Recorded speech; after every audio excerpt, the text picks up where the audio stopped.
Hello viewers, welcome to JV Educare. আমি পেটৰ coaching ক্লাसेसবোৰ upload কৰি আছিলোঁ। তোমালোকৰ প্ৰথম দুটা টপিক মই ডিসকাস কৰিলোঁ অলৰেডি, পলিনমিয়েল আৰু নাম্বাৰ সিস্টেম। আৰু সেই দুটাৰ ওপৰত কেনেকুৱা ধৰণৰ কোৱেশ্চন আহে সেইখিনিও মই ডিসকাস কৰিলোঁ। এতিয়া চোৱা নেক্সট এটা টপিক আমি নতুন এটা টপিক আৰম্ভ কৰোঁ। তোমালোকৰ pair of linear equation in two variables, মানে দুটা চলকত ৰৈখিক সমীকৰণ জোৰ। এটা তোমালোকৰ ক্লাছ 10ৰ চেপ্টাৰ আছিলে, ক্লাছ 10ৰ তোমালোকৰ চেপ্টাৰ 3 আছিলে, হয়নে? তোমালোকৰ ইয়াতে তোমালোকৰ কি আছে সো মেইন আমি পইণ্টখিনি ডিসকাস কৰিম ইয়াতে, কাৰণ এইটো এটা বহুত দীঘল চেপ্টাৰ হয়। এইটো চেপ্টাৰ তোমালোকৰ এনে পঢ়াব গ'লে বহুত টাইম 3.6 এক্সাৰসাইজলৈকে আছে, মানে কিতাপৰ মতে চালে, গতিকে সেনেকৈতো বহুত দীঘল হৈ যাব। তোমালোকৰ যিহেতু আমি কোচিঙৰ কাৰণে কৰি আছোঁ পেটৰ, যিখিনি মেইন পইণ্ট যেনেকুৱাবিলাক কুৱেশ্যন আহে সেইটোৰ ওপৰত বেছ কৰি পেলাই কি মেইন পইণ্ট আমাৰ এইখিনি আছিলে সেইখিনি জাষ্ট মই এটা থিয়ৰী এটা দিওঁ তোমালোকক। এতিয়া চোৱা তোমালোকৰ ইয়াতে কি বস্তু কি আছিলে, পেয়াৰ অফ লিনিয়াৰ ইকুৱেশ্যন বুলি কোৱাৰ লগে লগে পেয়াৰ বুলি ক'লে কি আহিব, দুটা ইকুৱেশ্যন লাগিব আমাক প্ৰথম কথা। নেক্সট ইন টু ভেৰিয়েবলছ, মানে দুটা চলকত, দুটা চলক বুলি কোৱাৰ লগে লগে আমি দুটা বেলেগ বেলেগ আমি ভেৰিয়েবল ল'ব লাগিব। যেনেকৈ ফৰ এক্সাম্পল মেক্সিমামটো এক্স আৰু ৱাই থাকে, বা তোমালোকে বেলেগেও ল'ব পাৰা, ইচ্ছা কৰিলে ৱাই জেড ল'ব পাৰা, যি মন যায় তোমালোকে ল'ব পাৰা, তাত কোনো কথা নাই। আৰু যদি বোলে কুৱেশ্যনত এক্স ৱাই আছে তো তেতিয়াতো এক্স ৱাই ল'ব লাগিব। আৰু মেক্সিমামত মানে এক্স ৱাই ইউজ কৰা হয়, নহ'লে তোমালোকৰ কেতিয়াবা এছ টিও থাকে, তো এনেকুৱা যি হ'লেও তোমালোকৰ মানে ভেৰিয়েবল মুঠতে আমি দুটা ল'ব লাগিব, দুটা চলক আমি ল'ব লাগিব। এতিয়া চোৱা দুটা চলকত ৰৈখিক সমীকৰণ জোৰ বা পেয়াৰ অফ লিনিয়াৰ ইকুৱেশ্যনৰ আমাৰ জেনেৰেল যিটো ফৰ্ম, জেনেৰেল ফৰ্মটো হৈ গ'ল a1x প্লাছ, মই এক্স আৰু ৱাই ধৰিছোঁ ভেৰিয়েবলকেইটা চলককেইটা, a1x plus b1y plus c1 equal 0, এইটো ফাৰ্ষ্ট ইকুৱেশ্যন। ছেকেণ্ড সমীকৰণটো বা ইকুৱেশ্যনটো হৈ গ'ল a2x plus b2y plus c2 equal to 0। এতিয়া ইয়াত আমাৰ লিনিয়াৰ মিন্স কি আছিলে, ৰৈখিক মিন্স কি আছিলে, যে এইটো আমি পলিনমিয়েলছত অলৰেডি ডিসকাস কৰিলোঁ। ৰৈখিক মানে কি, তাৰ মাত্ৰা বা ডিগ্ৰী ভেলু কিমান হ'ব লাগিব, 1 হ'ব লাগিব। মানে যিকেইটা ভেৰিয়েবল থাকিব ভেৰিয়েবলৰ হায়েষ্ট পাৱাৰ বুলি ক'বলৈ হ'লে 1 হ'ব লাগিব। তো ইয়াতে চাই লোৱা, ইয়াত ভেৰিয়েবল ক'ত আছে, এক্স আৰু ৱাই, এইটোতো আমাৰ কনষ্টেণ্ট টাৰ্ম, ইয়াত ভেৰিয়েবল নাই। চ' ইয়াৰে আমি পাৱাৰ চালে মানে চোৱা, ইয়াত একো নাই মানে পাৱাৰ দুইটাতে 1 আছে, ইয়াতো আমাৰ একো নাই মানে পাৱাৰ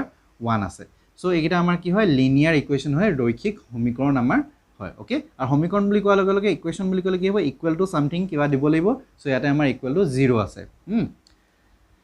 তো এই দুটা আমাৰ হৈ গ'ল দুটা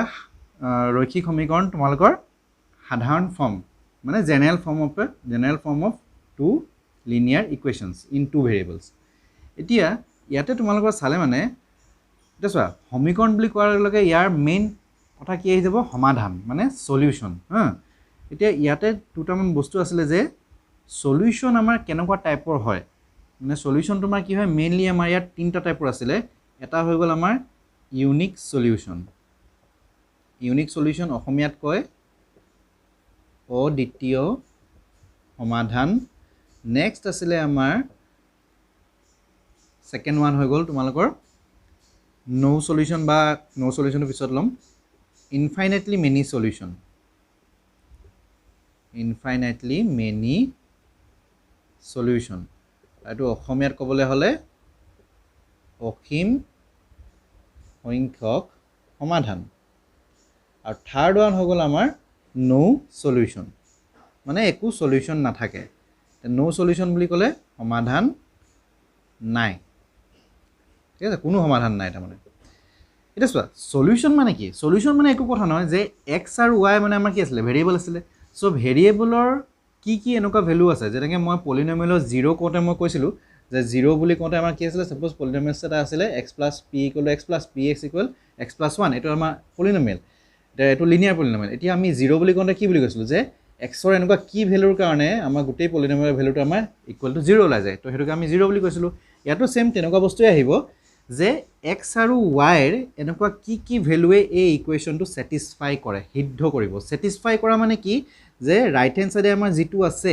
সেই ভেলুটো আমি ওলাব লাগিব। মানে এক্স আৰু ৱাই যদি মই কিবা ছাপ'জ ভেলু আছে বোলে 1 আৰু 2 পাতিলোঁ ছাপ'জ, তো সেই 1 আৰু 2টো পাতি কিনে মই যদি এই লেফ্ট হেণ্ড ছাইডটো মানে মই কেলকুলেট কৰোঁ গোটেইটো, তো আমাৰ ইকুৱেলটো সদায় আমাৰ ৰাইট হেণ্ড ছাইডত যি আছে সেইটো আমি পাব লাগিব, তেতিয়াহে আমি ক'ব পাৰিম যে ইকুৱেশ্যনটো ছেটিছফাই হৈছে, তাৰমানে সিদ্ধ হৈছে। চ' সলিউশ্যন বুলি ক'লে ইয়াত এইটোৱে কথা আহিব যে এক্স আৰু ৱাই এনেকুৱা কি ভেলু আছে যিটো ভেলুৰ কাৰণে এই ইকুৱেশ্যনবিলাক আমাৰ ছেটিছফাই হ'ব। এতিয়া চোৱা ইয়াত আমাৰ অনলি যদি এটা ছিংগল ইকুৱেশ্যন মই লওঁ, মানে অকল এই ইকুৱেশ্যনটো যদি মই ল'লোঁ, তেতিয়াহ'লে আমি ইয়াত মেনি সলিউশন পাম মেনি সলিউশন মানে কি মই এটা এক্সাম্পল দেখাই দিছোঁ এটা এক্সাম্পল ললো মই সাপোজ x + y = মই 1 এ ললো সাপোজ ঠিক আছে এতিয়া চোৱা মই এতিয়া x ৰ ভ্যালু যদি মই সাপোজ 2 পাও মানে 2 পুট কৰো আৰু y ভ্যালু যদি মই সাপোজ -1 পুট কৰো হা আৰু 2 + -1 কৰো তো আলটিমেটলি মই কিমান পাম প্লাসে মাইনাসে মোৰ কি আহি যাব মাইনাস আহি যাব তো আলটিমেটলি মই পালো 1 তো মানে কি x ৰ ভ্যালু 2 আৰু y ভ্যালু আমাৰ এটো ইকুৱেচন এটা সলিউশন কি হ'ব x ৰ ভ্যালু 2 আৰু y ভ্যালু কি হ'ব -1 এটো এটা আমাৰ সলিউশন হ'ল এগেইন মই যদি x ৰ ভ্যালু সাপোজ 0 পুট কৰো y ভ্যালু 1 পুট কৰো তেতিয়াও আমাৰ 1 ওলাব সো আৰু এটা আমি সলিউশন বলো যে x = 0 হলে মানে y = কিমান হ'ব আমাৰ 1 আৰু পাব পাৰো যে x ৰ ভ্যালু যদি মই 1 লও আৰু y ভ্যালু যদি 0 লও তেতিয়াও আমাৰ 1 আহিব সো আৰু এটা মই পালো x ৰ ভ্যালু 1 y ভ্যালু আমাৰ 0 তো এনেকে তোমালোকে বহুত সলিউশন পাবা বহুত সমাধান পাবা জিটোৱে যিখিনি ভ্যালুৱে মানে x আৰু y এনেকুৱা বহুত ভ্যালু থাকিব যিবিলাক ভ্যালুৱে এই ইকুৱেচনটো স্যাটিসফাই কৰিব মানে সিদ্ধ কৰিব তাৰ মানে কি তোমালোকৰ কাহিনীটো যে যদি মই অকল এটা ইকুৱেচন লওঁ তেতিয়াহলে আমি সদায় কি পাম ইনফাইনাইটলি মেনি সলিউশনে পাম মানে অসীমকৈ সমাধানে পাম কিন্তু ইয়াত আমাৰ এতিয়া এটা ইকুৱেচনৰ কথা কোৱা নাই ইয়াত কি কৈছে পেয়াৰ মানে জোৰত ল'ব লাগিব দুটা ইকুৱেচন লাগিব সো দুটা ইকুৱেচন থকা মানে কাহিনীটো কি হ'ব যে হেই x আৰু y ভ্যালুৱে কি কৰিব লাগিব দুইটা ইকুৱেচনকে তোমালোকক স্যাটিসফাই কৰিব লাগিব অকল এটা কৰিলে নহব ওকে তাৰ মানে মই যদি সাপোজ এটা এক্সাম্পল ললো যে x + y = 1 দেন মই আৰু এটা এক্সাম্পল ললো x - y = 2 তো ইয়াত আমাৰ দুটা ইকুৱেচন পালো ন তো মই x আৰু y ভ্যালু মানে এনেকুৱাকে ল'ব লাগিব যি কিটা ভ্যালুৱে এই দুইটা ইকুৱেচনক স্যাটিসফাই কৰিব মানে x ৰ ভ্যালু মই সাপোজ যদি এনে ইয়াত মই দেখাইছো এটা এক্সাম্পল যে x ৰ ভ্যালু মই যদি সাপোজ 0 পাতো আৰু y ভ্যালু সাপোজ 1 পাতো হা x ৰ ভ্যালু যদি মই 0 লওঁ আৰু y ভ্যালু যদি মই 1 লওঁ তেতিয়া আমাৰ কি হ'ব এই ফাৰ্স্ট ইকুৱেচনটো স্যাটিসফাই কৰিব ওকে চাই লোৱা নিজে যে 0 + 1 কৰিলে আমি কিমান পাম 1 পাম হয়নে কিন্তু এই ভ্যালু কিটা যদি মই ইয়াত পুট কৰো মানে সেকেন্ড ইকুৱেচনটো যদি পুট কৰো তেতিয়া আমাৰ কি লাভ চাওঁচোন তে 0 পুট কৰিলো আৰু y ভ্যালু 1 পুট কৰিলো তো আমি কি পালো -1 পালো কিন্তু ইয়াত আছে কি 2 হে আছে হয়নে তাৰ মানে কি এই ভ্যালু কিটাই এই সেকেন্ড ইকুৱেচনটোক স্যাটিসফাই নাই কৰা তো নাই কৰা যদি এই বস্তুটো মানে এই ভ্যালু কিটা এই পেয়াৰ অফ যেটো ইকুৱেচনছ আছে এই দুটা যিকিটা সমীকৰণ আছে সেই সমীকৰণ কিটাৰ সমাধান হ'ব নোৱাৰিব তো সমাধান হ'বলৈ হলে কি হ'ব লাগিব মানে সলিউশন হ'বলৈ অকল যে এটা ইকুৱেচনক স্যাটিসফাই কৰিলে হ'ব হেনুকা নহয় দুইটা ইকুৱেচনকে স্যাটিসফাই কৰিব পাৰিব লাগিব হেইখিনি ভ্যালুকে আমি সলিউশন বা সমাধান বুলি কম তো সলিউশন মানে কি তোমালোকে গম পালা এতিয়া ইউনিক সলিউশন মানে কি অদ্বিতীয় সমাধান মানে এটাই সমাধান থাকিব মানে x ৰ ভ্যালু এটা নাম্বাৰে হ'ব যিকোনো এটা আৰু y ভ্যালু তেনেকে এটা সিঙ্গেল নাম্বাৰে হ'ব তো মানে আমি ইয়াত বেলেগ বেলেগ নাপাওঁ বলে x ৰ ভ্যালু দুটা পালো y ভ্যালু দুটা পালো তেনেকুৱা নহয় হা আমি x ৰ ভ্যালু এটাই পাম y ভ্যালু এটাই পাম নেক্সট ইনফাইনাইটলি মেনি বুলি ক'লে মানে এটো বহুত ওলাব যেনেকে অনলি এটা ইকুৱেচন ললে বহুত ওলাই আৰু সমাধান বুলি ক'লে নো সলিউশন বুলি কোনো সমাধান নাই তাৰ মানে এনেকুৱা একো ভ্যালু নাই x আৰু y কাৰণে যিবোৰ ভ্যালুৱে তোমালোকৰ দুইটা ইকুৱেচনকে স্যাটিসফাই কৰিব সো এটো হৈ গ'ল আমাৰ সলিউশনৰ কথা নেক্সট হৈ গ'ল আমাৰ গ্ৰাফিক্যাল নেচাৰ মানে কি এটা চোৱা আমি যদি কিবা এটা ইকুৱেচন লওঁ যিকোনো লিনিয়াৰ ইকুৱেচন না এটা সাপোজ x + y = 1 ললো এটা ইয়াৰ আমি কি কৰিব পাৰো গ্ৰাফ ড্ৰ কৰিব পাৰো গ্ৰাফ আমি কেনেকৈ ড্ৰ কৰো এনেকুৱাকে আমি x এক্সিস আৰু y এক্সিস লৈ লওঁ এটো x এক্সিস হল এটো আমাৰ y এক্সিস হল হয়নে তাৰ পিছত মাজতে থাকিলে আমাৰ অৰিজিন সো ইয়াৰ কাৰণে আমি পইণ্ট উলিয়াব লাগিব ফাৰ্স্ট আৰু পইণ্ট কেনেকৈ উলিয়াও আমি পইণ্ট উলিয়াবলৈ হলে মানে তোমালোকৰ সৰুকে এটা টেবুল লৈ লোৱা আৰু গ্ৰাফ আঁকিবলৈ মিনিমাম আমাক দুটা পইণ্ট লাগিব সো পইণ্ট আমি উলিয়াবলৈ x আৰু y দিলো মই একদম ইজি প্ৰসেসটো হৈ গল যে x ৰ ভ্যালু আমি 0 লওঁ 0 ললে y ভ্যালু মোৰ 1 আহিব এই ইকুৱেচনটোৰ পৰা চাই লোৱা যে x ৰ ভ্যালু যদি মই 0 পুট কৰো তো 0 + y = 1 তাৰ মানে আলটিমেটলি y = 1 আৰু x ৰ ভ্যালু যদি মই y ভ্যালু যদি মই 0 পুট কৰো তেতিয়া x + 0 = 1 হ'ব আৰু আলটিমেটলি x = 1 তাৰ মানে y ভ্যালু 0 হলে x ভ্যালু 1 হ'ব তো আমাৰ পইণ্ট কিটা কোনটো হ'ব এটা হ'ব 0,1 এটা হ'ব 1,0 হয়নে সো 0,1 আমি সাপোজ মই ইয়াতে ললো এটো আৰু 1,0 সাপোজ ইয়াত ললো তাৰ মানে আমাৰ গ্ৰাফডাল হ'ব এডাল তাৰ মানে কি যে যেটো আমি লিনিয়াৰ ইকুৱেচন আছিলে x + y = 1 তাৰ কাৰণে আমি এডাল ষ্ট্ৰেট লাইন পালো সো যিমান মানে লিনিয়াৰ ইকুৱেচন থাকিব তাৰ কাৰণে যেটো গ্ৰাফ হ'ব হেতু সদায় এনেকুৱা ষ্ট্ৰেট লাইনে আহিব এতিয়া গ্ৰাফিক্যাল নেচাৰ বুলি ক'লে মানে বা লৈখিকভাৱে বুলি ক'লে মানে গ্ৰাফিক্যালি কি হ'ব এতিয়া চোৱা ইউনিক সলিউশন কেতিয়া থাকিব যেতিয়া এতিয়া আমি সলিউশন বুলি ক'লে কি আছিল যে ইয়াত আমি পেয়াৰৰ কথা ডিসকাস কৰিছো মানে জোৰ মানে দুটা সমীকৰণ থাকিব সো দুটা সমীকৰণ মানে তেতিয়া হলে এটো ইয়াৰ কাৰণে এডাল গ্ৰাফ থাকিব ইয়াৰ কাৰণে এডাল গ্ৰাফ থাকিব হয়নে সো দুটা গ্ৰাফৰ নেচাৰ বিলাক কেনেকুৱা হ'ব যদি দুটা গ্ৰাফে এটা পইণ্টত কাট কৰে মানে সাপোজ এডাল গ্ৰাফ এটো হ'ল আৰু এডাল গ্ৰাফ এনেকুৱা হ'ল যেনিবা হা তো এই দুটা গ্ৰাফে যোৱা এই পইণ্টত কাট কৰিছে হয়নে তেতিয়া হলে এই পইণ্টত কি হ'ব যেটো কোঅৰ্ডিনেট হ'ব কোঅৰ্ডিনেট মানে কি এই পইণ্টৰ যেটো স্থানাংক হ'ব সেই স্থানাংকটোৱে কি হ'ব আমাৰ এই সমীকৰণ দুটাৰ সলিউশন হ'ব মানে সমাধান হ'ব তো এনেকুৱা ক্ষেত্ৰত কি হ'ব এটা অদ্বিতীয় সমাধান থাকিব তো অদ্বিতীয় সমাধান থাকিবলৈ হলে গ্ৰাফ দুডাল কি হ'ব লাগিব এটা পইণ্টত কাট কৰিব লাগিব নেক্সট ইনফাইনাইটলি মেনি সলিউশন মানে অসীমসংখ্যক সমাধান অসীমসংখ্যক সমাধানৰ কাৰণে কেছটো কি হ'ব তো ধৰা এটো আমাৰ x এক্সিস হ'ল আৰু এটো আমাৰ y এক্সিস তো এডাল দুডাল গ্ৰাফ হ'ল ন তো সেকেন্ড যেটো ইকুৱেচন হ'ব তাৰ গ্ৰাফডাল এনেকুৱাকৈ আহিব যাতে এই প্ৰথম ইকুৱেচনৰ গ্ৰাফটোৰ লগত কমপ্লিটলি মানে মিলি যাব মানে এটাৰ ওপৰত এটা সিঙ্গল লাইন নিচিনা আমাৰ লাগিব সো এনেকুৱা হলে মানে হেতু হৈ যাব ইনফাইনাইটলি মেনি সলিউশন আৰু থাৰ্ড ওয়ান যেটো আছে নো সলিউশনৰ কাৰণে আমাৰ গ্ৰাফবোৰ কেনেকুৱা হ'ব এডাল সাপোজ এডাল গ্ৰাফ আৰু এডাল গ্ৰাফ মানে দুইডাল গ্ৰাফ কি হ'ব প্যাৰেলেল হ'ব সমান্তৰাল হ'ব তো এনেকুৱা হলে মানে আমাৰ নো সলিউশন মানে কোনো সমাধান নাই তাৰ মানে কি কাহিনীটো কি বুজিলা যে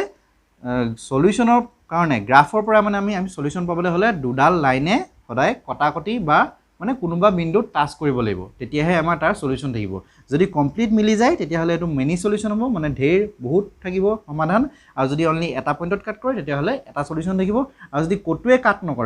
নকৰে মানে কি যদি সমান্তৰাল হয় সমান্তৰাল মানে কি আছিল দুটা লাইনৰ মাজৰ ডিসটেন্স বিলাক কি হ'ব যিকোনো পইণ্টতে আমাৰ সেম হ'ব একে থাকিব তো হেনেকুৱা সমান্তৰাল হৰলেখাবিলাক কেতিয়াও লগ নালাগে কটাকটি কেতিয়াও নকৰে তো তাৰ কাৰণে আমাৰ কোনো সমাধান নোলাব তেছোৱা এইটো বস্তুটো আমাৰ তোমালোকক বুজাবলৈ মই ইউনিক সলিউশন মানে কি এইবোৰ কলো এতিয়া অংক কৰোতে আমি এই বস্তুটো কেনেকৈ গম পাম যে কোনটো ইকুৱেচনৰ বলে তোমালোকৰ ইউনিক সলিউশন আছে কোনটোৰ নো সলিউশন আছে সেই বস্তুটো গম পাবলৈ ইয়াত আমাৰ যিবিলাক ৰেশিও কম্পেৰিজন কৰা হয় ৰেশিও মানে কি এই x ৰ যেটো কোফিচিয়েন্ট a1 y কোফিচিয়েন্ট b1 আৰু কনস্ট্যান্ট নাম c1 সো ইয়াৰ যেটো কোফিচিয়েন্ট আছে যেনেকৈ ইয়াৰ a2 b2 c2 তো এইবিলাক আমাৰ ৰেশিও ওলোৱা এটা কি কৰা হৈছে ফাৰ্স্টে আমি a1/a2 এটো ৰেশিও আমি উলিয়াও কিমান পাম চাই লম নেক্সট b1/b2 এটো আমি উলিয়াম এইবিলাক কিবাটো নাম্বাৰ থাকিব ন তো আমি কিমান পাম চাই লওঁ তাৰপিছত c1/c2 কিমান ওলাব হেতু চাই ল'ব লাগিব নেক্সট আমাৰ কন্ডিশনটো কি যে a1/a2 if যদি তাৰমানে কি হয় প্ৰথম কন্ডিশনটো a1/a2 not equal b1/b2 এটো যদি হয় তেতিয়া হলে আমাৰ ইয়াৰ সলিউশন কি হ'ব ইউনিক সলিউশন হ'ব ইউনিক সলিউশন মানে আমাৰ কি আছিল অদ্বিতীয় সমাধান থাকিব এতিয়া তাৰপিছত গ্ৰাফিক্যাল নেচাৰটো কি হ'ব তাৰ কাৰণে গ্ৰাফিক্যাল নেচাৰটো হ'ব তোমালোকৰ যে এটা পইণ্টত কাট কৰিব হয়নে তাৰ মানে কি ইন্টাৰসেক্টিং লাইনস মানে অসমীয়াত ক'বলৈ হলে পৰস্পৰ এটা বিন্দুত কটাকটি কৰিব এটা গল ফাৰ্স্টটো নেক্সট কন্ডিশনটো হৈ গল যে if a1/a2 equal b1/b2 equal c1/c2 এটো যদি হয় তেতিয়া হলে আমাৰ হ'ব infinitely many solution তাৰ মানে অসমীয়াত কি আছিল অসীম সংখ্যক সমাধান অসীম সংখ্যক সমাধান আৰু ইয়াৰ কাৰণে গ্ৰাফিক্যালত কি আছিল মানে গ্ৰাফটো কেনেকুৱা হ'ব পৰস্পৰ মিলি যাব হয়নে তো হেতু ইংলিছত কয় কোইনসিডেন্ট লাইনস মানে পৰস্পৰ মিলি যাব বা লগ লগা বুলি ক'ব পৰা লগ লগা মানে গ্ৰাফ দুডাল লাইন দুডাল আৰু থাৰ্ড ওয়ান আমাৰ যেটো হ'ব থাৰ্ড ওয়ানটো হ'ব আমাৰ যদি if a1/a2 equal b1/b2 not equal c1/c2 এটো যদি হয় তেতিয়ালে আমাৰ কি হ'ব সলিউশন হিচাপে চালে মানে একো সলিউশন নাথাকে নো সলিউশন মানে সমাধান নাই আৰু সমাধান নাথাকিলে লাইন গিডাল কি হয় আমাৰ পেৰেলেল লাইনছ হয় মানে সমান্তৰাল ৰেখা হয় ওকে সো এই তিনটা বস্তু আমাৰ শৰ্তকিটা যে ৰেশিও কম্পেয়াৰ কৰি পেলাই আমি কি গম পাব পাৰোঁ সেই যেটো আমাৰ পেয়াৰ দিব মানে ইকুৱেশ্যনখিনি দিব দুটা সমীকৰণ সেই দুটা সমীকৰণৰ সমাধান থাকিব আৰু সমাধান থাকিলে মানে কেনেকুৱা নেচাৰ হ'ব যে ইউনিক হ'ব নে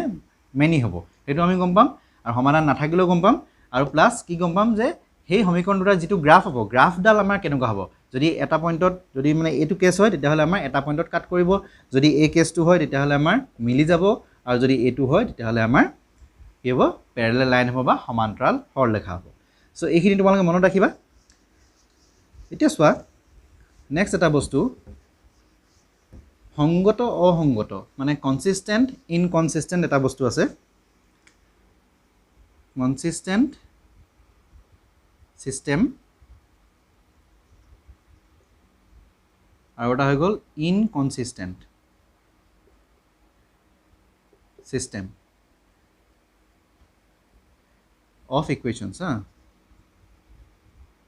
of equations of equations এটা consistent আৰু inconsistent system মানে কি consistent মানে হৈ গ'ল এটো অসমীয়াত কয় সংগত আৰু inconsistent টো কয় অসংগত এটা সংগত আৰু অসংগত মানে কি হয় যিবিলাক সমীকৰণৰ সমাধান থাকে লাগিলে হি ইউনিক সলিউশন হওক বা ইনফাইনাইটলি মেনি সলিউশন হওক হেই মানে সমীকৰণ কিটাক তেতিয়া কি বুলি ক'ব কনসিস্টেন্ট সিস্টেম অফ ইকুৱেশ্যনছ বুলি ক'ব মানে সংগত জোৰ বুলি ক'ব অসমীয়াত ক'বলৈ হ'লে সংগত জোৰ সংগত সমীকৰণ জোৰ ওকে তাৰ মানে কি যে যদি দুটা সমীকৰণ দিয়া থাকে সেই সমীকৰণ কিটাৰ যদি সমাধান থাকে লাগিলে হি ইউনিক সলিউশন হওক মানে কি হ'ব সংগত বুলি আমি কিটা কম মেইনলি ইফ সলিউশন এক্সিষ্ট যদি সমাধান থাকে সমাধান থাকিলে আমি কি বুলি কম সংগত জোৰ আৰু এটো হ'ব আমাৰ if solution does not exist মানে যদি সমাধান নাই বা নাথাকে সমাধান নাথাকিলে তেতিয়া আমাৰ কি হ'ব অসংগত জোৰ হ'ব ওকে বা সমাধান নাথাকে সিম্পলি সমাধান নাথাকে ইয়াৰ সমাধান থাকে তো সমাধান যদি থাকে তেতিয়াহ'লে আমাৰ সংগত জোৰ হ'ব আৰু সমাধান যদি নাথাকে অসংগত জোৰ হ'ব ইয়াৰ ভিতৰত আমাৰ এটা সমাধান আমাৰ দুটা টাইপৰ আছিলে এটা ইউনিক আছিলে মানে অদ্বিতীয় আছিলে আৰু এটা অসীম সংখ্যক আছিলে তো ইয়াৰ ভিতৰত যদি অসীম সংখ্যক হয় যদি ইনফাইনাইটলি মেনি হয় এনে বস্তুটো কনসিস্টেন্ট সিস্টেমে হ'ব কিন্তু ইনফাইনাইটলি মেনি বুলি ক'লে মানে তেতিয়া ইয়াৰ বেলেগ এটা নাম মানে বেলেগ কনসিস্টেন্টে হয় খালি নামটো তেতিয়া ডিপেন্ডেন্ট কনসিস্টেন্ট বুলি কয় ডিপেন্ডেন্ট কনসিস্টেন্ট আৰু অসমীয়াত কয় ইয়াক পৰতন্ত্ৰ বুলি কয় পৰতন্ত্ৰ একেই বস্তুটো সংগতই হয় কিন্তু ডিপেন্ডেন্ট কনসিস্টেন্ট বুলি কয় মানে পৰতন্ত্ৰ ঠিক আছে সো এইখিনি কথা মনত ৰাখিবা কনসিস্টেন্ট আৰু ইনকনসিস্টেন্ট সিস্টেম তাৰ পিছত আমাৰ নেক্সট হৈ গ'ল algebraic method of solving linear equations মানে সমীকৰণ সমাধান কৰাৰ পদ্ধতি কি কি আছে বীজগণিতিক পদ্ধতি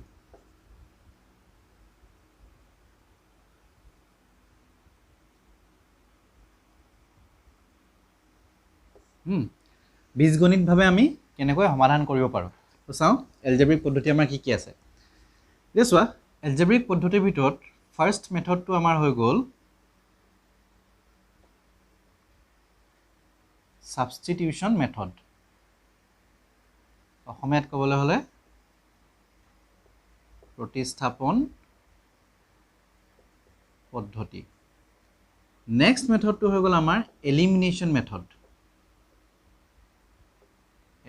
মেথড অসমীয়াত কয়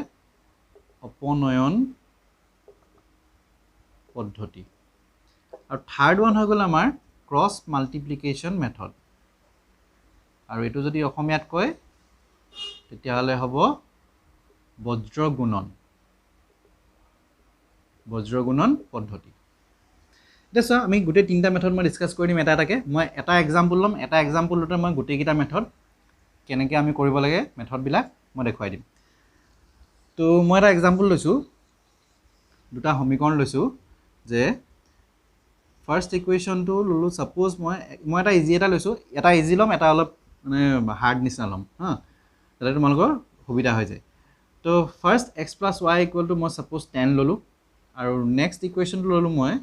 x minus Y equal suppose ধৰি লোৱা -4 ল'লোঁ অ'কে তো এইটো আমাৰ নাম্বাৰ 2 এতিয়া চোৱা মই ইয়াতে ফাৰ্ষ্টে তোমালোকক কি কৰিম মই ৰেচিঅ'খিনিও একেবাৰে মই দেখাই দিছোঁ ৰেচিঅ'ক আমি কেনেকৈ চাম ৰেচিঅ' মানে কম্পেয়াৰ কৰি আমি কেনেকৈ গম পাম যে কোনটো বস্তু কি হয় এতিয়া ৰেচিঅ' আমি কম্পেয়াৰ কৰিবলৈ ফাৰ্ষ্ট আমি কি কৰিব লাগিব 10টো আমি এফালে আনিব লাগিব চ' আনি লওঁ ইকুৱেল টু 0 হ'ব এইফালেও তেনেকৈ আনিলে মানে -4 আছে +4 হৈ যাব ইকুৱেল টু 0 এতিয়া এইটো ইকুৱেশ্যনৰ পৰা মই a1 b1 c1 লিখিম চ' a1 মানে আমাৰ কি আছিলে এক্সৰ কোফিচিয়েণ্ট মানে এক্সৰ আগফালে থকাটো তো একো নাই মানে ইয়াত 1 আছে তেনেকৈ b1 ইকুৱেল y আগফালে একো নাই মানে 1 আছে আৰু c1 মানে কি আছে সিঙ্গলকে কনষ্টেণ্টটো 10 আছে কিন্তু -10 আছে চ' মাইনাছটো ল'ব লাগিব মাইনাছ থাকিলে মাইনাছটো ইনক্লুড কৰিব লাগিব নেক্সট a2 আমি a2 b2 c2 আমি সেকেন্ড ইকুৱেশ্যনৰ পৰা ল'ম তো a2 তেনেকৈ এক্সৰ আগত একো নাই মানে 1 আছে b2 তেনেকৈ y আগত একো নাই মানে 1 খালি মাইনাছ চিন আছে কাৰণে -1 হ'ব আৰু c1 ইকুৱেল হ'ব আমাৰ 4 এতিয়া মই ৰেচিঅ' উলিয়াওঁ যে a1 বাই a2 ইকুৱেল আমি কি পাম 1 বাই 1 আছে তো আল্টিমেটলি মোৰ 1 আহিব তাৰপিছত b1 বাই b2 উলিয়াই চাওঁ এইটো কি আহিব 1 বাই -1 তো মোৰ -1 আহিব নেক্সট c1 বাই c2 আমি চাওঁ -10/4 এইটো কেনচেল কৰিলে আল্টিমেটলি আহিব আমাৰ -5/2 এটা চোৱা ইয়াত আমি গোটেইকেইটা কেছ যিকেইটা আছিলে প্ৰথম তিনিটা কেছ আছিলে নহয় a1 by a2 not equal b1 by b2 আৰু এটা আছিলে গোটেইকেইটা ইকুৱেল আৰু এটা প্ৰথম দুটা ইকুৱেল আছিলে লাষ্টত নট ইকুৱেল আছিলে ইয়াত আমি চোৱা এতিয়া কি পাওঁ কোনটো মিলিব মানে সেইটো চাম যে a1 বাই a2 কিমান পালোঁ 1 পালোঁ b1 বাই b2 পালোঁ -1 c1 বাই c2 পালোঁ -5/2 ইয়াত গোটেইকেইটাই বেলেগ বেলেগ হয়নে চ' গোটেইকেইটা যদি বেলেগ হয় তেতিয়াহ'লে আমাৰ কোনটো কণ্ডিশ্যন হ'ব ফাৰ্ষ্টটোৱে হ'ব তাৰমানে তোমালোকৰ ইয়াতে কি ওলাব যে a1 by a2 not equal b1 by b2 আৰু সঁচাকৈ চোৱা ইয়াত 1 আছে -1 আছে হয়নে নাম্বাৰটো একে আছে কিন্তু আমাৰ কি হয় মানে ভেলুটো একে আছে 1 আৰু 1 আছে কিন্তু এটা প্লাছ আছে এটা মাইনাছ আছে চ' দুইটা বেলেগ বস্তু +1 বেলেগ -1 বেলেগ তাৰমানে আমি এইটো হ'ব প্ৰথমটো হ'ব আৰু এইটো হ'লে মানে আমাৰ কি আছিলে সলিউশনটো আমাৰ কি আছিলে ইউনিক সলিউশন হয়নে আৰু আমাৰ লাইনকেইটা আমাৰ কি আছিলে ইণ্টাৰসেক্টিং লাইনছ আছিলে হয়নে চ' এনেকৈ আমি গম পাওঁ যে কোনটো সমীকৰণ কোনটা সমীকৰণৰ সলিউশন ইউনিক হ'ব আৰু ইহঁতৰ লাইনবিলাক কেনেকুৱা হ'ব ইউনিক মানে কি আছিলে অদ্বিতীয় সমাধান তাৰমানে এটাই সমাধান থাকিব এক্সৰ ভেলু এটাই ওলাব ৱাই ভেলু এটাই ওলাব আৰু ইণ্টাৰসেক্টিং মানে কি আছিলে পৰস্পৰ কটাকটি কৰিব অকল এটা বিন্দুত তো এনেকৈ আমি ৰেচিঅ' কম্পেয়াৰ কৰাটো দেখালোঁ মই এতিয়া চোৱা আমি সমাধান কৰিব লাগে তো সমাধান কৰিবলৈ আমি এনেকুৱাকৈ লৈ লওঁ এতিয়া প্ৰথমটো আহি গ'ল আমি কি কৰিম সাবস্টিটিউশন মেথডত কৰিম মানে প্ৰতিস্থাপন পদ্ধতিত কৰিম ওকে সাবস্টিটিউশন কৰিম এটা সাবস্টিটিউশনত কি হয় চোৱা প্ৰথমটো তুমি এটা কাম কৰিব লাগিব তুমি কোনটো সাবস্টিটিউট কৰিবা হেতু তুমি ডিসাইড কৰি লোৱা মানে x কৰিবা নে y কৰিবা যদি সাপোজ x কৰা মানে কোনোবা এটা ইকুৱেশ্যনত যেটো ইকুৱেশ্যনৰ কৰিব পাৰা এটোটো কৰিব পাৰা এটোটো কৰিব পাৰা হেতু নিজৰ কথা মই সাপোজ মই 1 ৰ পৰা মই 2 মানে মই এই 2 ইকুৱেশ্যনৰ ইকুৱেশ্যন 2 ৰ x টো মই সাবস্টিটিউট কৰিম মানে ইয়াৰ জায়গাত মই y বহাম তে y মই কেনেকৈ বহাম মই এটোত মই ডিসাইড কৰিলো কৰিম বুলি তো মই এটোৰ পৰা মই x ৰ ভ্যালু উলিয়াব লাগিব যদি তোমালোকে এটোত সাবস্টিটিউট কৰিম বুলি ভাবা তেতিয়াহলে তোমালোকে সেকেন্ড ইকুৱেশ্যন বলাব লাগিব এতিয়া মই কি কৰিম যে মই 2 নম্বৰৰ সমীকৰণত কৰিম তো মই 1 নম্বৰৰ পৰা x ৰ ভ্যালুটো মই উলিয়াই লম তোমালোকে ইচ্ছা কৰিলে y টো সাবস্টিটিউট কৰিব পাৰা যদি তোমালোকে y কৰা y প্ৰতিস্থাপন কৰা তেতিয়াহলে y ভ্যালুটো ইয়াৰ পৰা উলিয়াব লাগিব আৰু ইয়াত পুট কৰিব লাগিব তে মই x টো কৰিম সো মই ইয়াৰ পৰা x টো উলিয়াই লওঁ এতিয়া x উলিয়াবলৈ হলে মানে x মোৰ লেফট হ্যান্ড সাইডে আছে তো বাকিবোৰ সব মই কি কৰিম ৰাইট হ্যান্ড সাইডে লৈ যাম তো 10 মাইনাস কি হ'ব ইয়াত তো এটাই বস্তু আছে +y ইফালে নিলে -y সো এটো আমাৰ ইকুৱেশ্যন 3 হৈ গ'ল এতিয়া মই ইয়াৰ পৰা x ৰ ভ্যালুটো ক'ত পুট কৰিম 2 নম্বৰ সমীকৰণত মই বহুৱাই দিম মানে প্ৰতিস্থাপন কৰিম হেতু সেই কাৰণে প্ৰতিষ্ঠা কৰা হয় কাৰণে এটো প্ৰতিস্থাপন পদ্ধতি বুলি কোৱা হয় তো x ৰ পৰা মই এই ভ্যালুটো মই ক'ত পুট কৰিম 2 ত পুট কৰিম তো 2 ত পুট কৰিলো মই ডাইৰেক্ট এনেকৈ লিখি দিছো কাৰণ তোমালোকে ইয়াত তো এনো অপচনেলহে আহিব সো এইবোৰ লিখি থাকিব ইমান দৰকাৰ নাই এনে আমি যেতিয়া লং প্ৰসেছত কৰা হয় তেতিয়া তো আমি লিখিব লাগে যে বলে 2 নম্বৰ 3 নম্বৰ সমীকৰণৰ পৰা x ৰ ভ্যালু আমুকত পুট কৰি পাওঁ তেনেকৈ আমি লিখিব লাগে ইয়াত দৰকাৰ নাই লিখি থাকিবলৈ তো মই ডাইৰেক্ট এটো তোমালোকে চাবা যে x ৰ ভ্যালুটো ইয়াত পুট কৰি দিয়া এটা পুট কৰিলে আমাৰ কি আহিব চোৱা x ৰ জায়গাত কি পুট কৰিম মই 10 - y নেক্সট কি আছে -y ইকুৱেল -4 তো 10 টো ইফালে লৈ যোৱা -y কি হৈ যাব দুইটা মাইনাস হলে প্লাস কৰিব লাগিব তো -2y আৰু -4 এইফালে 10 টো ইফালে আনিলে -10 তো -2y ইকুৱেল কি ওলাব -14 সো y ইকুৱেল কি আহিব -14 বাই -2 মাইনাছ মাইনাছ কেনসেল এফালে 7 ওলাব এতিয়া 7 টো আমি কি কৰিম এই যে যেটো আমি x উলিয়াইছিলো সেই x ৰ মানে ইয়াতে আমি x = 10 - y পাইছিলো ন এই y জায়গাত আমি 7 টো পুট কৰি দিও সো x = কি হ'ব আমাৰ 10 - 7 ইকুৱেল কি পালো 3 তাৰ মানে আমাৰ সলিউশন কি হ'ব x = 3 আৰু y = 7 তো আমি এটা অদ্বিতীয় সমাধান পালো মানে সো এনেকৈ আমি প্ৰতিস্থাপন পদ্ধতিটো হৈ গ'ল এটো সাবস্টিটিউশন মেথড হৈ গ'ল এটো তোমালোকে ইচ্ছা কৰিলে চোৱা তোমালোকে যদি x টো ইয়াৰ পৰা লিবা তেতিয়ালৈকে ইয়াত পুট কৰিব লাগিব আৰু যদি y ওলোৱা তেতিয়াহলে y পুট কৰিব লাগিব হেতু তোমালোকৰ কথা তোমালোকে যি মন যায় কৰিব পাৰা নেক্সট আহি গ'ল আমাৰ এলিমিনেশন মেথড এলিমিনেশন মেথডত কি হয় দেখোৱা এলিমিনেশন মেথড আমি কেনে কৰো এলিমিনেশন মেথড মানে আমাৰ অসমীয়াত কি আছিল অপনয়ন অসমীয়াত আছিল অপনয়ন কৰা এটা এলিমিনেট শব্দটোৰ অৰ্থ কি যে আতৰাই দিয়া কমপ্লিট হয় না আতৰাই পঠাই দিলা এটা হেতুৱে বস্তু ইয়াত কৰিব লাগিব যে তোমালোকে x বা y কোনোবা এটা তোমালোকে আতৰাব লাগিব দুইটা ইকুৱেশনৰ পৰা এটা আতৰাব লাগিব মিন্স কি কেনসেল কৰাব লাগিব এটা কেনসেল আমি কিটা কৰিম দেখোৱা যেনেকৈ আমি 2 - 2 কি হ'ব 0 হয় মানে আলটিমেটলি মেথছৰ ভাষাত ক'বলৈ গ'লে দুটা কি হৈ যায় কেনসেল গুচি যায় এই বস্তুটো ইয়াত কৰিব লাগিব যে দুইটা আমি কি কৰিব লাগিব নতুবা x নতুবা y দুটা ভিতৰত মানে কোনোবা এটা আমি অপনয়ন কৰিব লাগিব বা এলিমিনেট কৰিব লাগিব এটা হেতু তোমালোকে নিজে প্ৰথমতে ডিসাইড কৰি লবা যে কি কৰিবা সো এলিমিনেশনত ফাৰ্স্ট স্টেপটো হৈ গ'ল কি কৰিবা তোমালোকে ফাৰ্স্টে ডিসাইড কৰি লোৱা যে তোমালোকে x টো এলিমিনেট কৰিবা নে y এলিমিনেট কৰিবা মই সাপোজ ইয়াত মই x এলিমিনেট কৰিম মই ডিসাইড কৰিলো মই x এলিমিনেট কৰিম নেক্সট তোমালোকে চাবা যে x ৰ আগফালে এই নাম্বাৰ কিটা কি আছে কোএফিচিয়েন্ট কিটা কি আছে হেকিটা প্ৰথম চাই লোৱা মানে যেটো বস্তু এলিমিনেট কৰিম বুলি ভাবা হেতু তোমালোকে কি কৰিব লাগিব নাম্বাৰ বিলাক চাব লাগিব যদি তোমালোকে y টো এলিমিনেট কৰিম বুলি ভাবা তেতিয়াহলে y আগফালৰ নাম্বাৰখিনি চাব লাগিব এটা চোৱা ইয়াতে তোমালোকৰ কি আছে যে x ৰ আগফালে কি আছে দুইটাতে 1 1 আছে সো ইয়াত একো প্ৰবলেম নাই কাৰণ ইয়াত মিলি আছে অলৰেডি নাম্বাৰ কিটা মিলি আছে যদি তোমালোকৰ নাম্বাৰ কিটা বেলেগ বেলেগ থকা নাই তেতিয়া অলপ প্ৰসেসটো বেলেগ হলতেন হেতু মই বেলেগ এটা দেখাই দিম আৰু এটা এক্সাম্পল লৈ যে কেনেকুৱা কৰিব লাগে এটা চোৱা ইয়াত আমি কি কৰিব লাগিব হেতু মই ডিসাইড কৰিলো x মই এলিমিনেট কৰিম যে তোমালোকে কি কৰা ডাইৰেক্ট পুট কৰা যে x + y = 10 এটা চোৱা তোমালোকে এলিমিনেট কৰিব হলে আৰু এটা বস্তু চাব লাগিব ফাৰ্স্ট হেকিটা চালা যে x টো এলিমিনেট কৰিম মই আৰু কি চালো যে আগফালে নাম্বাৰ কিটা ইকুৱেল আছে না যদি ইকুৱেল আছে তাৰ পিছত নেক্সট তোমালোকে চাবা এই সাইন কিটা কি আছে যেটো বস্তু যেটো ভেৰিয়েবল তোমালোকে এলিমিনেট কৰিম বুলি ভাবিছা যেটো চলক অপনয়ন কৰিম বুলি ভাবিছা সেই চলক কিটাৰ আগফালে কি সাইন আছে এটো চাবা এতিয়া একো নাই মানে ইয়াত সাইন কিমান আছে দুইটাতে প্লাস আছে হয়নে তো যদি একে সাইন হয় তেতিয়াহলে আমি কি কৰিব লাগিব এটা ইকুৱেশনৰ পৰা হেতু মাইনাস কৰিব লাগিব এটো মনত থবা আৰু তোমালোকে -2 1 - 2 কৰিব পাৰা বা 2 - 1 কৰিব পাৰা নিজৰ কথা খালি তোমালোকে কি কৰিব লাগিব মাইনাস কৰিব লাগিব সো অপনয়নত মানে এলিমিনেশনত মনত থকা বস্তুটো কি মনত থবলগীয়া যে সাইন যদি সেম হয় তেতিয়া আমি কি কৰিব লাগিব মাইনাস কৰিব লাগিব মাইনাস আৰু যদি সাইন অপোজিট হয় তেতিয়া আমি কি কৰিব লাগিব প্লাস কৰিব লাগিব মানে এড কৰিব লাগিব হয়নে সো হেতু তোমালোকে চাবা যে সাইন টু অপোজিট হনে সেম হয় এতিয়া যদি সাপোজ মই এটা দেখাই দিছো যদি মই y টো এলিমিনেট কৰিলো হেতেন যদি মই y কৰিলো হেতেন তেতিয়া y আগফালে নাম্বাৰ কি আছে দুইটাতে 1 1 আছে আৰু সাইন কি আছে এটা প্লাস আছে এটা মাইনাস আছে সো y যদি এলিমিনেট কৰিলো তেতিয়া আমি ইকুৱেশন দুটা কি কৰিলো হেতেন প্লাস কৰি দিলো হেতেন কাৰণ দুইটা কি হৈছে অপোজিট সাইন হৈছে এটা আমি মাইনাস কৰিম তো x প্লাস আৰু মই 1 ৰ পৰা 2 মাইনাস কৰিম কাৰণে 1 টো মই প্ৰথমতে লিখিছো তাৰপিছত তাৰ তলত মই কি লিখিম নাম্বাৰ 2 ইকুৱেশন লিখিম এটো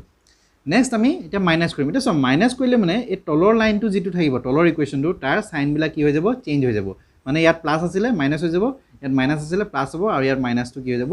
প্লাস হৈ যাব এটা তোমালোকে কৰা এটা সব +x - x টো কি হৈ যাব দুইটা কেনসেল মানে x - x আলটিমেটলি কি হৈ যাব 0 তো 0 ৰ নিলিখে নেক্সট +y এটো +y এটা তোমালোকে এই অপোজিট সাইন যিকিটা হ'ব হেকিটাহে কনসিডাৰ কৰিবা এটো কনসিডাৰ নকৰিবা সো +y দুইটা প্লাস হৈ যাব তো কি হৈ যাব +2y তো 10 + 4 -4 কনসিডাৰ নকৰিবা এতিয়া কি হ'ব +4 তো 10 + 4 বুলি ক'লে 14 সো y = আমাৰ কি আহিব 14/2 আলটিমেটলি 7 সো একে ওলাইছে ননে প্ৰতিস্থাপন কৰোটো মু 7 এ ওলাইছিলে তাৰ পিছত y = 7 তোমালোকে দুইটা ইকুৱেশনৰ ভিতৰত এনি যতে হলো পুট কৰিব পাৰিবা তা সাপোজ মই 1 তে যদি মই পুট কৰি দিও তো কি আছে মোৰ x + y = 10 সো x + 7 = 10 আহিব তো x ইকুৱেল 10 মাইনাছ 7 ইকুৱেল 3 এইটো হৈ যাব মোৰ সলিউশন মই পাই যাম চোৱা যদি মই ইয়াতে মই আৰু এটা বস্তু দেখাইছোঁ মই যদি সাপোজ ইয়াত মই x এলিমিনেট কৰিছিলোঁ মই সাপোজ যদি y এলিমিনেট কৰোঁ হা মই y টো কৰিম তো y টো কৰিলে আমাৰ ইয়াত কেনেকৈ কৰিব লাগিব এতিয়া চোৱা y মই কি চাম আগফালে কি নাম্বাৰ আছে প্ৰথমতে এইটো চাম এটা দুইটাতে আমাৰ 1 1 আছে তো নাম্বাৰ সেম আছে হেতুলৈ টেনশন নাই নেক্সট খালি সাইন কেটা কি আছে প্লাস মাইনাস আছে তো মই কি কৰিম ইয়াতে প্লাস কৰিম সো 1 প্লাস 2 কৰিম তাৰ যদি মই প্লাস কৰোঁ x plus y equal 10 এছত x minus y equal minus 4 এটা প্লাস কৰিলে মানে মোৰ কি হৈ যাব যদি মই প্লাস কৰোঁ তেতিয়াহলে এই সাইনখিনি চেঞ্জ নহয় ইয়াত যেনে মাইনাস কৰিলে মানে সাইনখিনি চেঞ্জ হৈ গৈছিলে প্লাস টু মাইনাস হৈ গৈছিলে মাইনাস টু প্লাস হৈ গৈছিলে কিন্তু প্লাস কৰিলে মানে সাইন একে থাকিব এটো প্লাস আছে প্লাসে হ'ব মাইনাস আছে মাইনাসে হ'ব মাইনাস আছে মাইনাসে হ'ব সাইন চেঞ্জ নহয় তলৰ লাইনটো হা তলৰটো নেক্সট তেতিয়ালে x plus x আমাৰ কি হৈ যাব তেতিয়া 2x আৰু প্লাস y মাইনাস y এটো কেনসেল গুচি যাব আৰু 10 minus 4 কি হ'ব 6 হয়নে তো x equal to 6/2 ultimately 3 তো x ৰ ভ্যালু তুমি যতে হলো পুট কৰা সাপোজ 1 তে পুট কৰিলা 1 ত পুট কৰিলে মানে কি হ'ব x plus y আছিলে তো 3 plus y equal 10 so y equal 10 minus 3 equal to 7 so answer যেনেকৈ কইলো একেটাই পাবা so এটো হৈ গল আমাৰ এলিমিনেশন মেথড এতিয়া নেক্সট টু সোৱা তোমালোকৰ লাষ্ট মেথডটো যেটো আছে cross multiplication method cross multiplication মেথডৰ কাৰণে তোমালোকে খালি এটা ফৰ্মুলা এটা মনত থব লাগিব ফৰ্মুলাটো হৈ গল কি x by b1c2 minus b2c1 এবোৰ ইনটু আছে ৰে b1 into c2 b2 into c1 তাৰপিছত y by c1a2 minus c2a1 equal 1 by a1 b2 minus a2 b1 তোমালোকে এনেকৈ মনত থব পাৰা বা ডাইৰেক্টলি তোমালোকে এনেকৈ মনত থব পাৰা যে এই দুটা মানে কম্পেয়াৰ কৰিব লাগিব এটো আৰু এটো কম্পেয়াৰ কৰিব লাগিব আৰু এটো কম্পেয়াৰ কৰি পেলাই আমি x আৰু y টো আমি উলিয়াব লাগিব সো মই যেতিয়া এটো আৰু এটো কম্পেয়াৰ কৰিম কম্পেয়াৰ মানে কি এটা গুটে কিটা ইকুৱেল আছে তাৰ মানে গুটে ৰেশিও কিটা ইকুৱেল সো মই এটো ইকুৱেল টু এটো লিখিব পাৰো তে মই যদি হে দুটা লিখো যে x by b1c2 minus b2c1 equal to 1 by a1 b2 minus a2 b1 এটো যদি মই লিখো মই ডাইৰেক্টলি আৰু মই x ওলাই যাব এটো ইফালে লৈ গলে হৈ গল এতিয়া এটো সোৱা তলত হৈ আছে তাৰ মানে কি ডিভাইডড আছে ইফালে গুছি গলে কি হৈ যাব ক্ৰস কে মাল্টিপ্লাই হৈ যাব ওপৰত 1 টো লগত মাল্টিপ্লাই হৈ যাব সো 1 ৰ লগত তো মাল্টিপ্লাই কৰিলে একেখিনি ওলাব তো x ইকুৱেল টু মানে আলটিমেটলি মোৰ আহিব x equal to b1c2 minus b2c1 divided by a1 b2 minus a2 b1 similarly আমি এটো আৰু এটো যেতিয়া ইকুৱেট কৰিম ন তেতিয়া আমি এটো পাম y ইকুৱেল এটো ইফালে গুছি যাব সো c1 ডাইৰেক্টলি মই লিখি দিছো c1 a2 minus c2 a1 by a1 b2 minus a2 b1 directly তোমালোকে এনেকৈ মনত ৰাখিবও পাৰা x equal to এটো হ'ব আৰু y equal to এটো হ'ব তলত সোৱা তলত একেটা থাকিব a1 b2 minus a2 b1 a1 b2 minus a2 b1 ওপৰত খালি x হলে মানে b1 c2 minus b2 c1 হ'ব আৰু y হলে মানে c1 a2 minus c2 a1 থাকিব তে এটো আমি ইয়াত এপ্লাই কেনে কৰিম সোৱা এপ্লাই কৰিবলে তোমালোকে এই যেনেকৈ অথনি ৰেশিও ওলাওতে a1 b1 c1 লিখিছিলো তেনেকৈ আমি লিখি লব লাগিব তো 10 টো ইফালে লৈ আহা equal 0 আৰু ঠিক তেনেকৈ ইয়াটো minus 4 টো ইফালে আনিলে plus 4 equal 0 so a1 b1 c1 কিমান আছিল a1 আছিল 1 b1 হ'ব 1 c1 হ'ব আমাৰ -10 তাৰপিছত a2 হ'ব আমাৰ 1 b2 হ'ব আমাৰ -1 আৰু c2 হ'ব আমাৰ 4 এটা তোমালোকে ডাইৰেক্টলি ইয়াত ভ্যালু পুট কৰি দিয়া x ইকুৱেল টু আমাৰ কি আছে b1 c2 b2 c1 হয় না তো b1 কিমান 1 ইনটু c2 কিমান 4 minus b2 c1 b2 value কিমান b2 ভ্যালু -1 সো ব্র্যাকেট এটা দিয়া ইনটু c1 c1 ৰ ভ্যালু -10 ইয়াটো ব্ৰ্যাকেট এটা দিয়া নেক্সট তলত আছে আমাৰ a1 b2 তো 1 ইনটু b2 ভ্যালু কিমান -1 মাইনাস a2 ভ্যালু কিমান 1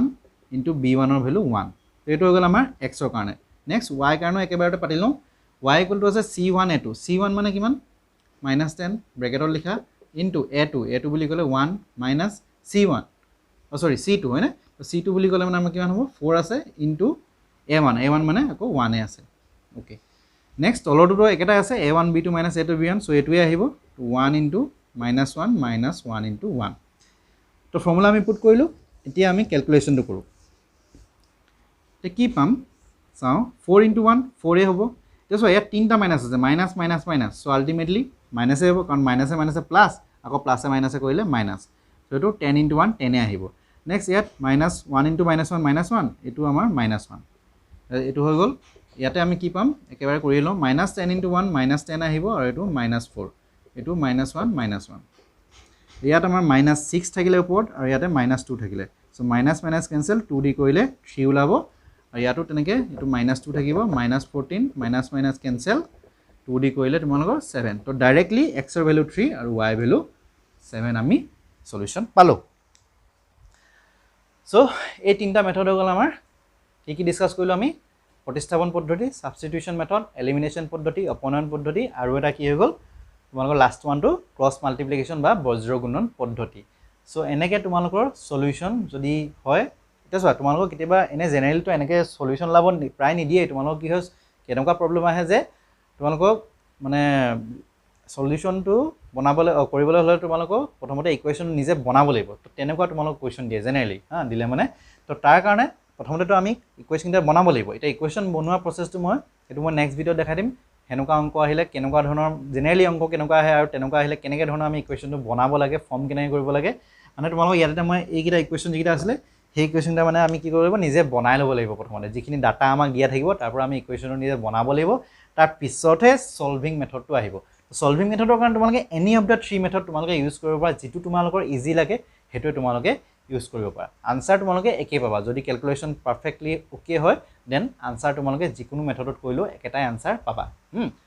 সো এটোটো মই এটা ইজি লৈ পেলা দেখালো নেক্সট ভিডিওতে ইয়াৰ ঠিক নেক্সট ভিডিওত মই তোমালোকৰ এটা হাৰ্ড মানে কি তোমালোকৰ ইয়াত মই নাম্বাৰ আগফালে 1 1 আছিল সো বেলেগ বেলেগ নাম্বাৰ থকা হেনুকা এটা লৈও মই তোমালোকৰ নেক্সট ভিডিও দেখা দিম আৰু হেতু ভিডিওতে মই তোমালোকৰ ডিসকাস কৰি দিম যে আমি আখৰে লিখা অংক মানে ডাটা দিয়া থাকিলে আমি কেনেকৈ আমি ইকুৱেশন বনাব লাগে আৰু তাৰ পিছত আমি কেনেকৈ সলভ কৰিব লাগে সেইখিনি বস্তু মই নেক্সট ভিডিওত কম এইখিনতে আৰু এটা কথা কৈ থওঁ এই সাবস্টিটিউশন মেথড যেটো আমি ডিসকাস কৰিলো বা প্ৰতিস্থাপন মেথড হয় না আৰু তাৰ আগতে মই ৰেশিও বিলাকৰ কথা কৈছিলো এইখিনিৰ ওপৰত মই ডিটেইলকে ভিডিও বনোৱা আছে যদি তোমালোকৰ ইয়াত কিবা অসুবিধা হৈছে তেতিয়ালে ডিটেইলত যদি চাব বিচাৰা ইচ্ছা কৰা তেতিয়ালে মই তোমালোকৰ ডেসক্ৰিপচনত মই ইয়াৰ লিংক দি দিম তোমালোকে চাব পাৰা তাত তোমালোকৰ মানে ক্লাস 10 ৰে হয় যেটো টপিক আছিল যেটো চেপ্টাৰ আছিল এটো মই ফুললি ডিসকাস কৰা আছে পুৰা এক্সাৰসাইজ মই সলভ কৰা আছে তাত তোমালোকে ভালকে চাব পাৰিবা ওকে তো এইটো ভিডিওত ইমানতে ষ্টপ কৰো আশা কৰো তোমালোকে বুজি পাইছা কিবা অসুবিধা হৈছে যদি কমেন্ট কৰিবা আৰু যদি আগৰ তোমালোকৰ কোৱেশ্চন আছে এইবোৰ টপিক ৰিলেটেড কিবা যদি কোৱেশ্চন পাইছা তেতিয়ালে এটো মোক কমেন্ট কৰিবা মই ৰিপ্লাই কৰি দিম সলভ কৰি যদি তোমালোকে পৰা নাই তাৰ পিছতে কওঁ যদি ভিডিওটো চাই ভাল পোৱা তেতিয়ালে লাইক আৰু শেয়াৰ কৰিব নাপাহৰিবা শেয়াৰ কৰিবা লগৰবোৰলে যাতে তেওঁলোকও কিবা শিকিব পাৰে সুবিধা হয় আৰু প্লাস যদি চেনেলটো নতুনকৈ আহিছে তেতিয়ালে সাবস্ক্ৰাইব কৰি লোৱা আৰু এতিয়ালৈকে যদি ভিডিও চাই আছা কিন্তু তোমালোকে চেনেলটো সাবস্ক্ৰাইব কৰা তেতিয়াহলে প্লিজ সাবস্ক্ৰাইব কৰি লোৱা কাৰণ আমি তোমালোকলৈ নতুন নতুন ভিডিও লৈ আহি থাকো আৰু কাষতে থকা নটিফিকেশন বেলটো প্ৰেছ কৰিব নাপাহৰিবা যাতে তোমালোকে কিবা ভিডিও যদি মই আপলোড দিও সোনকালে নটিফিকেশনটো পাই যোৱা ওকে তেতিয়ালে আজি ইমানতে সামৰো বাকি আমি নেক্সট ভিডিওত লগ পাম থ্যাংক ইউ